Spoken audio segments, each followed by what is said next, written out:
Welcome back, baseball fans. This is the 1972-75 off-season card set analysis. We're looking at a box of cards here from 1972, the first year of the timeline. Tonight we're going to take a look at the American League East, the American League North, just an overview. The cards are set up currently as the season ended, and there's going to be some player movement that hasn't been done yet. And then eventually, once the player movement has been done, then I'll catch up and move the cards around to their appropriate teams. But at least we get to see how the players who would have been perhaps with a 1971 card, those cards are pulled out, 8 of them. And most of those guys now have a 72 season. We have to figure out if it's any good, or do we need to look to the future for that player in 73, 74, 75, or perhaps that player is retired. We've already, if you've been watching the elimination videos during the summer, you already saw the analysis by looking at the stats on Baseball Reference. But this is actually the cards that matters most, because you can find something on a card that you don't see on Baseball Reference and start to like the player. This is like the American League East here with Baltimore. I know it's hard to see with the bags in this particular set. And then it works its way over to the National League West. And then there are guys who have for 3 years not been in the league here. There's also nameless cards. And actually that Winter Baseball Classic tournament that I do every year, the card separators are provided here for when I do that. That'll happen in February next year, 2024. But the only other stuff I have right now would be a printout of the redistributed roster. Actually, on this one, I have rules. So this is pretty interesting that I put this together a long time ago. And I do have the roster here as well, and a copy of the original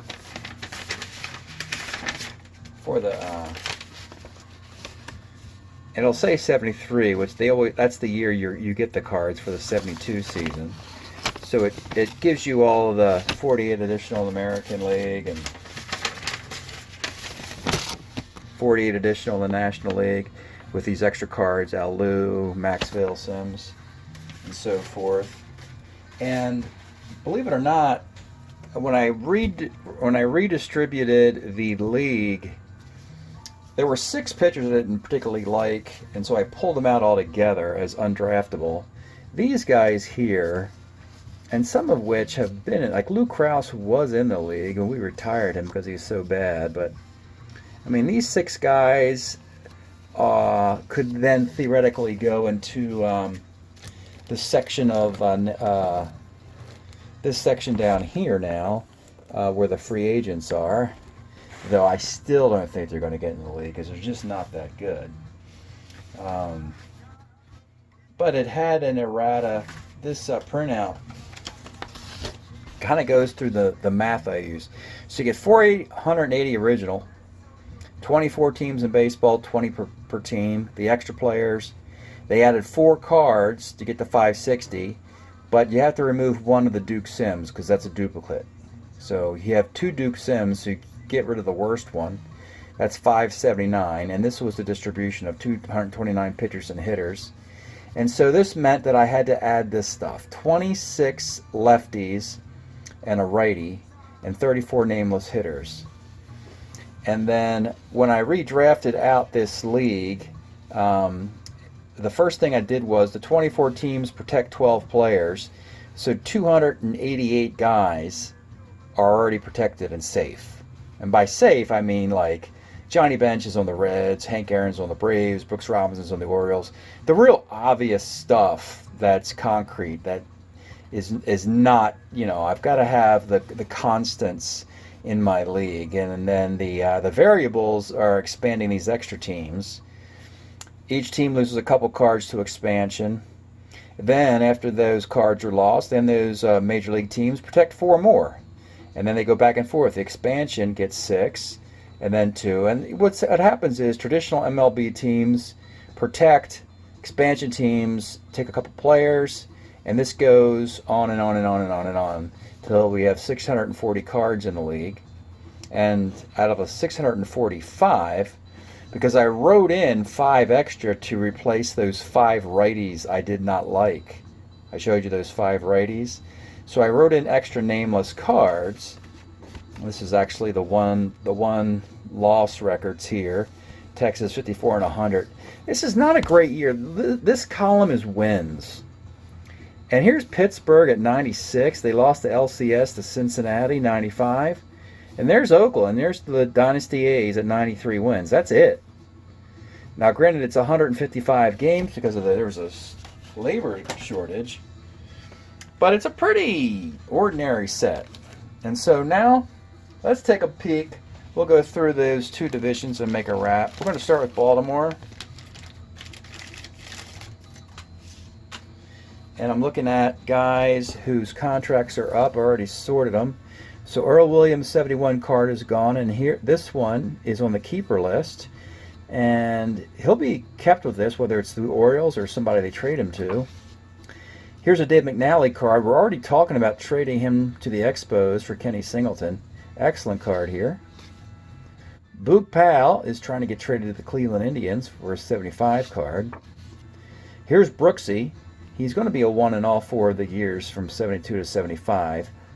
This is a decent card. I'll have a better one in the future. Echebarren probably won't be a keeper because there's too many of them. And now you've got Buford, who's going to be put on waivers because he just falls off here. He really disappoints. He's a 206 hitter. And even Baltimore feels we can't win with this guy anymore. So he'll end up on an expansion team. And then I skip directly here now with Bobby Grich. These are guys who already have a card in a future year. So Grich has a future card, as does Blair, as does Palmer 73, Grant Jackson 73. So that's Baltimore. That's kind of what you're going to see in this analysis. You're going to see what the cards look like for the keepers, the waivers, and then the last part of the bag is guys who have a card in a different year. Next up, Boston. The Red Sox here. Well, Rick Wise, been traded twice from the Cardinals to the Phillies, or from the Phillies to the Cardinals, and from the Cardinals to the Red Sox. Starter 9. So that's a good pitcher right here. So love to have a starter 9 and can pitch on 3 days rest. That'll really save your bullpen. So I think that card will get added. Petrocelli is a little bit getting further away from that 69 card he had where he was a shortstop 2 and hit 40 home runs. So he's really becoming mortal here. But 240 and 15, yeah, he's on the decline, but he'll play in the 75 series, so he'll be on the team. John Kennedy, this is still a decent card, and it's decent, nothing special. Not beholden to the Red Sox. If they decided to let this guy go, that'd be no big deal. Same with Hal King. He was just brought in last year because he had a lot of power. Mike Andrews kind of fell off a cliff a little bit here. He was a great on-base guy. Then he went to the White Sox, and now he's just a 220 hitter. Full season, though. Hate to see that. Usually, these guys end up on expansion teams. Full season guys who don't perform very well. Jackie Hernandez, not much here. Never really had a really good card. Pirate, just a 188. Larry Stahl, hey, this is the famous card that drew that walk against Milt Pappas to ruin his perfect game. For Cubs fans, yeah, not much here. And then we go to immediately, so Yaz has a future card, which is going to be, and all the future cards are going to be better than this unless there's a mistake and they should have picked 72. Rick Miller, he might be moving on soon because Fred Lynn has to find a spot. We have Tommy Harper as a AA Steeler with a future card in 73 or 4. And Bill Lee, you see here, he's not even a starter in 72, so we have a future card for him in 73 or 4. That is your Red Sox. Next up, the New York Yankees. Yankees had a nice little run, tying Baltimore in the East, got a wild card, lost to the White Sox in the playoffs. All right, so Bobby Mercer, yeah, that magnificent 71 card is over, but look, he's still got the great defense, and he's got more power, less batting average. 33 homers. He's not a 330 hitter anymore, though, but who cares? That's a monster card. Him and Blomberg are going to just be terrorizing the American League again.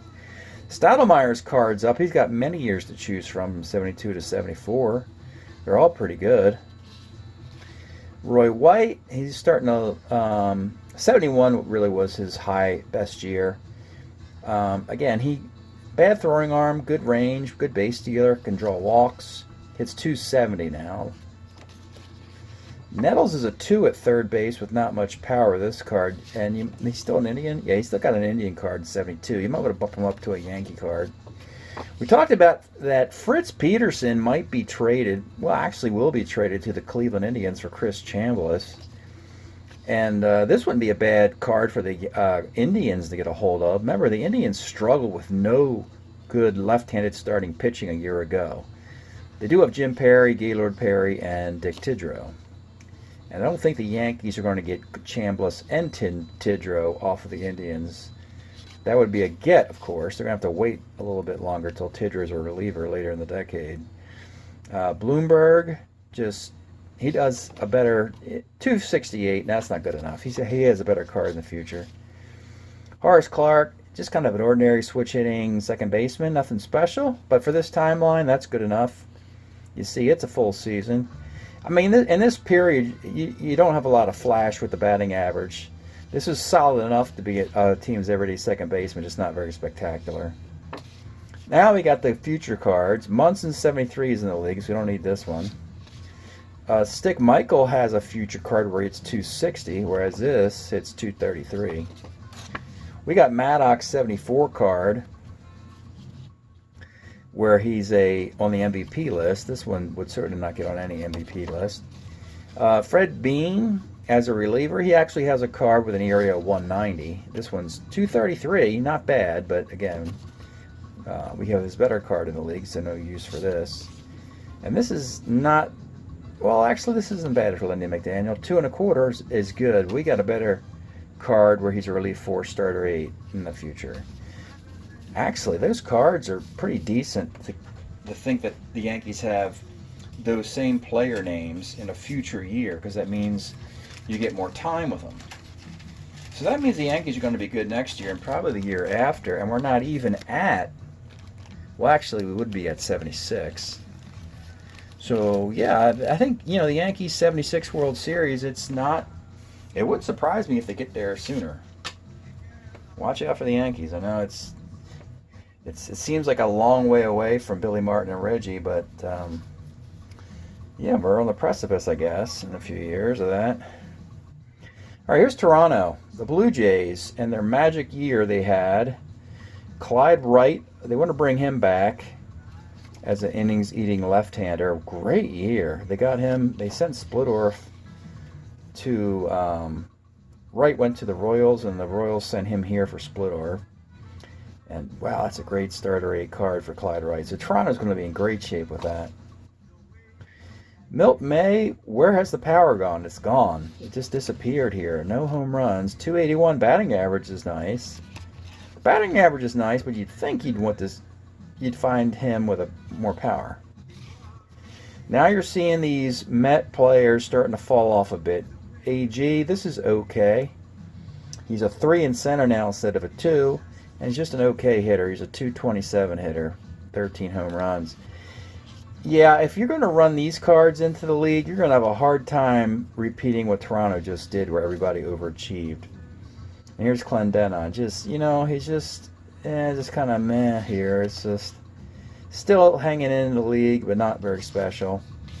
This really hurts. Grisenda was the all-star closer for this team, and now he is just a guy, a dreaded jag, just a guy who throws with his left arm with a 5.66 ERA. So yeah, this is the day of reckoning we feared for Toronto. They had a magical run. They were 24-16.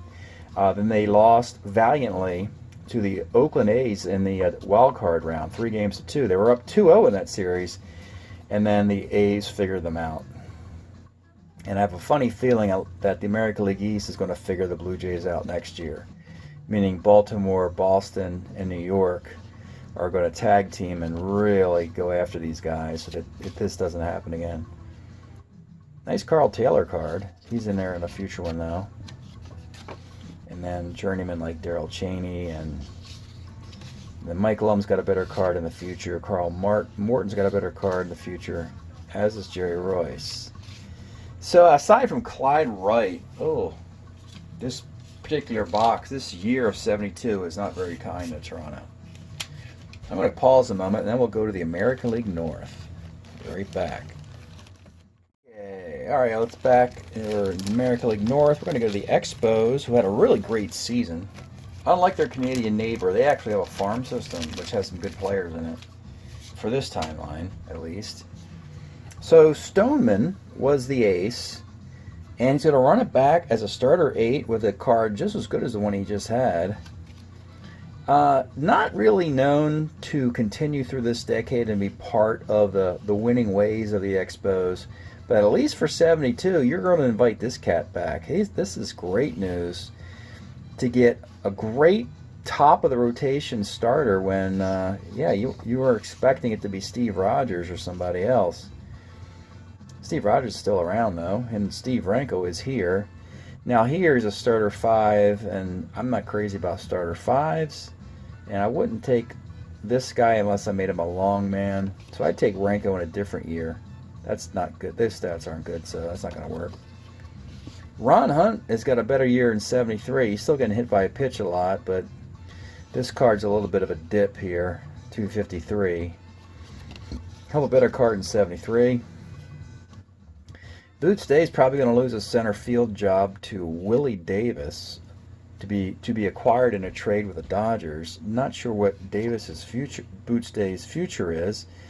Though 386 at bats, good defense, a 2-2 in center. Not much else though, is there?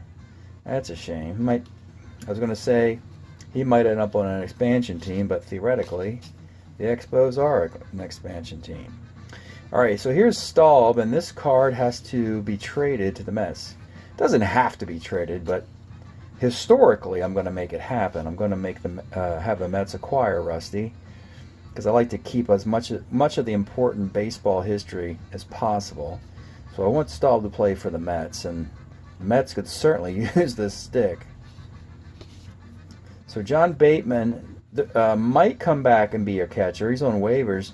Now Gary Carter will be a young rookie catcher in 75 to be brought up. Plus, he actually could also play right field, good Gary Carter, in that year. So I don't know about Bateman. And now these are current cards. So Jorgensen's 74 cards in the league. Bailey's 73. Singleton's 73's in the league, and for good reason, because this one's not very good. Well, that's a deceptive 274 card. Expo template 10, 274? That seems weird to me.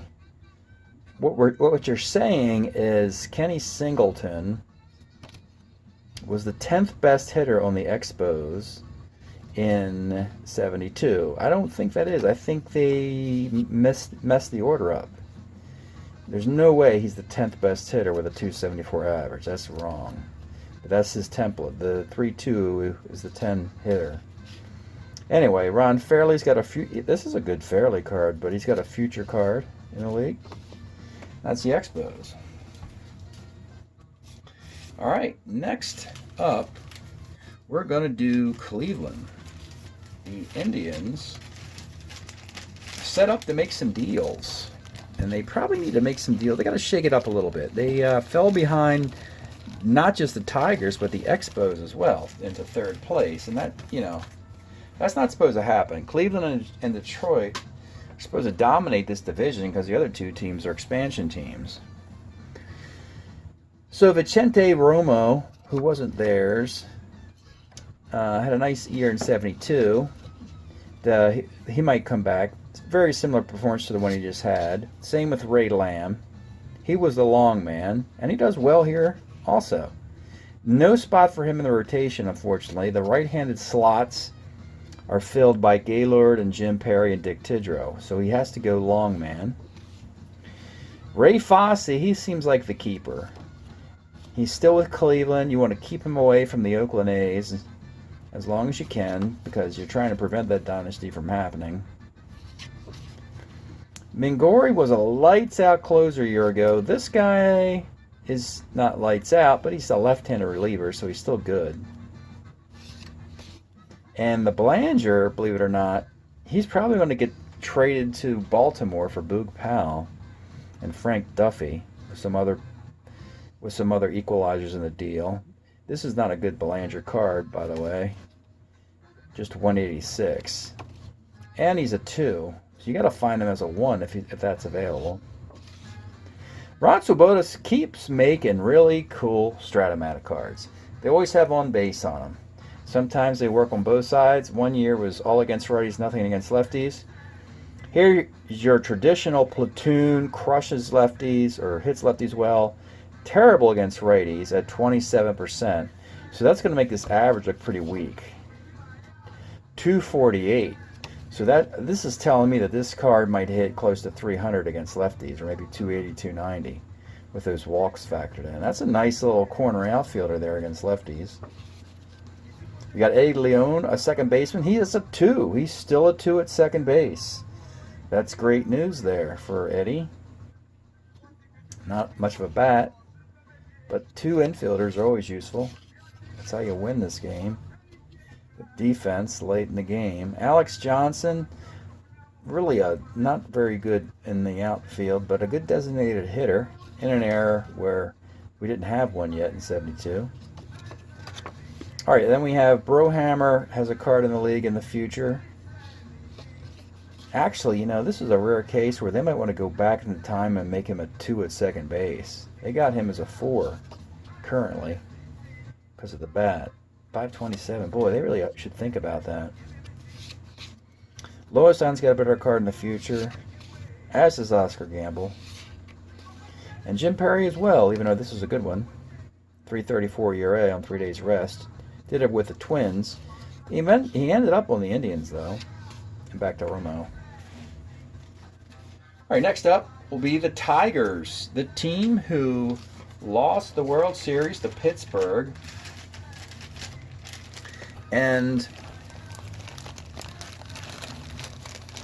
it's getting old. The clock is running on these guys. They're just we've talked long and lovingly about how the Tigers are fine wine. They get better with age, but eventually Father Time or Mother Time, whatever her name is, she rears her ugly head.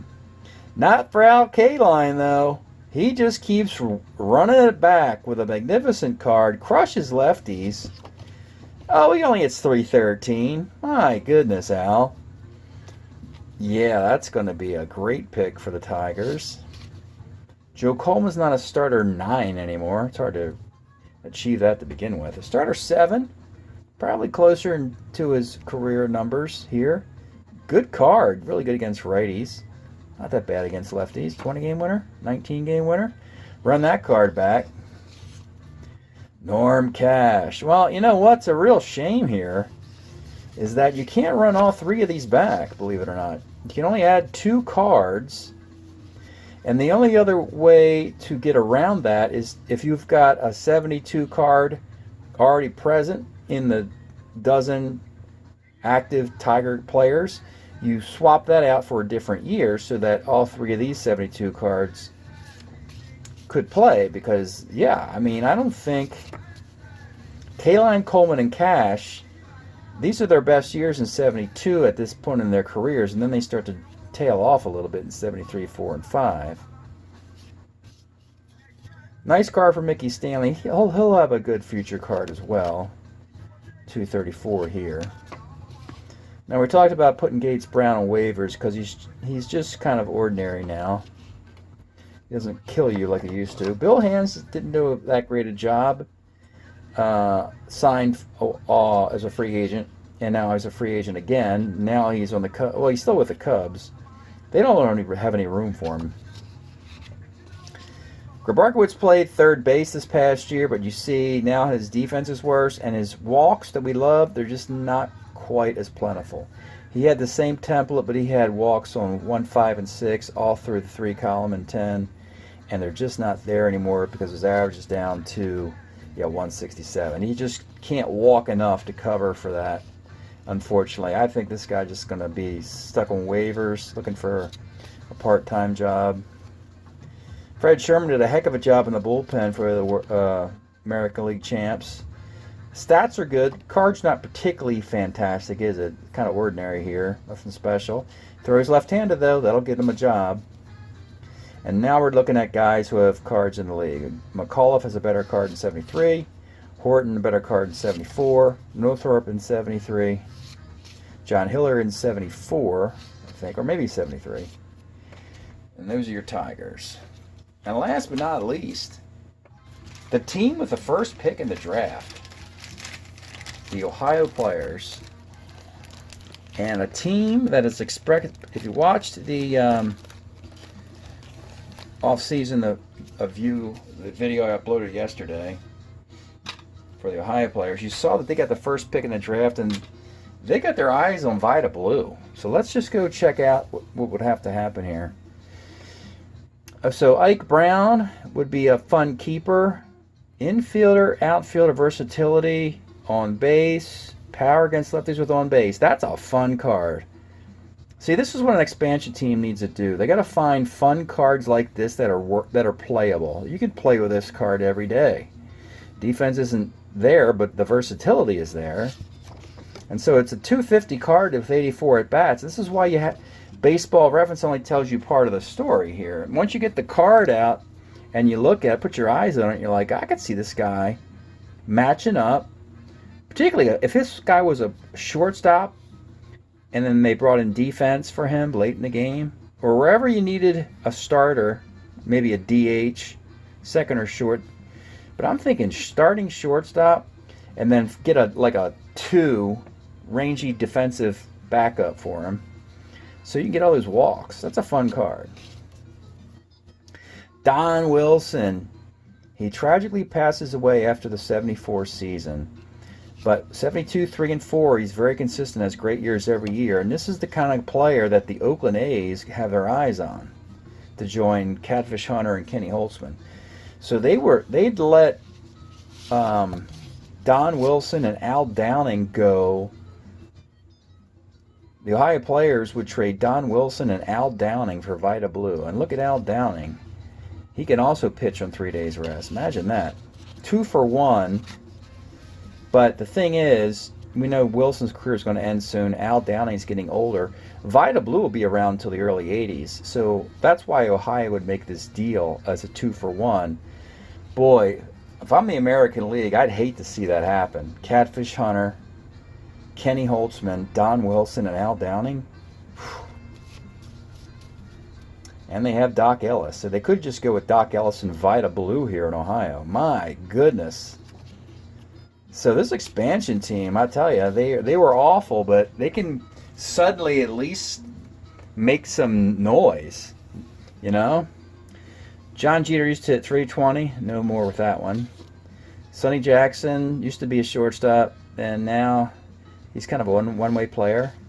We got Dave Cash with a future card. We got Bill Robinson with a future card, and George Hendrick. And that's a look at the Ohio Players team. It's kind of fun, actually. Now I'm thinking about it. Yeah, I think Vida Blue. That trade's. I don't know what the parameters are going to be, but I think it's a done deal that Vida Blue is going to this Ohio Player team. They got the first pick in the draft, and you got to have a splash, an All-Star, Hall of Famer. At least Blue was an MVP. Blue's coming off of an MVP season in 71. He's an all-star. Makes sense that Oakland would grow tired of him, as they did not win a World Series with Vita Blue to this point, and maybe they need a different look. So that's it tonight for this box. We're going to shift gears a little bit, and tomorrow and the upcoming days, we're going to take a deep dive into the Fall League, which is the years of 1979 to 1982.